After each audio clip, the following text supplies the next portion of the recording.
Labrador and Labradoodle Puppy Chicago prides itself in getting healthy, happy dogs to families. It's one reason why several families have made return visits to Mike Martinez over the years. Sit down. Actually, my husband Kevin was the one that found Mike and found Red. He was doing some research and immediately he found Mike because he had all these amazing 5-star reviews.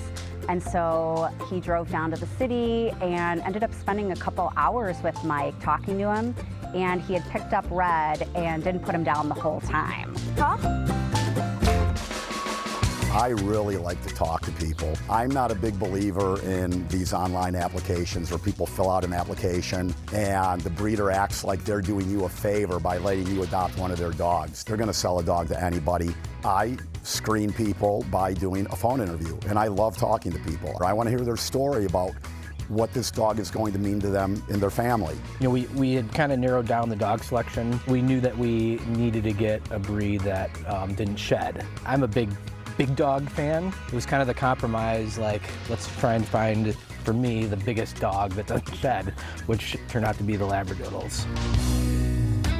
Breeding is an unregulated thing. There are no state regulations, and if you want to be an ethical breeder, the two most important things to do are the DNA testing and the orthopedic testing on the parents. When people adopt my puppies, they're putting their trust in me, they're putting their faith in me that I'm going to deliver them a healthy, happy dog. And so that's my job. And that's what I take a lot of pride in doing. The first thing that I noticed right away was just the attention to detail that Mike has put into his career as a breeder.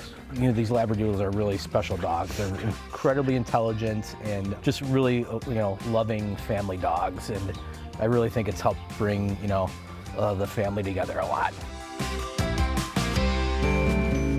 So that's really meaningful when somebody comes back, because it really says a lot about they trusted you. They're happy with their dog. They like the way you do things. That's when we decided to pull the trigger and get Blue. There was no question we were going to go back to Mike. Even since the 5 years where we got Red, he had that many more reviews, that many more positive feedback, and we felt like we were more informed about the background of you know, how he breeds his dogs. And when they adopt a dog from me and they take that dog home, the relationship isn't over.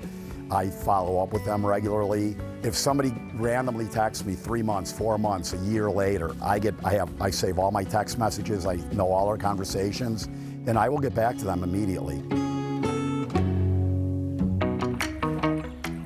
They're doing amazing. Yeah. Red, luckily, is a very patient, big, lovable guy. So he will play with Blue, and he has a lot of tolerance for a lot of the puppy, you know, mouthing and playing. So that's been wonderful. It's a huge pat on the back for me when people come back and they get a second dog. I mean, to me, it's all about, I'm very transparent about what I do. I think that's important because the majority of breeders out there are not transparent. Spin. Spin. Mike can say all he wants about himself, but the proof is really all the families that have adopted dogs from him that have these lifelong family members. He was so thorough with us with Blue. He gave us so much information, checked up every few days to see how she was doing with crate training, how she was on a leash. So you could tell he really cares. I mean, they're his puppies too. You can find more information about Labrador and Labradoodle Puppy Chicago by visiting its site at chicagoarealabs.com. You can also pay them a visit. The address in Mundelein is on your screen. You can also give them a call or follow them on social media.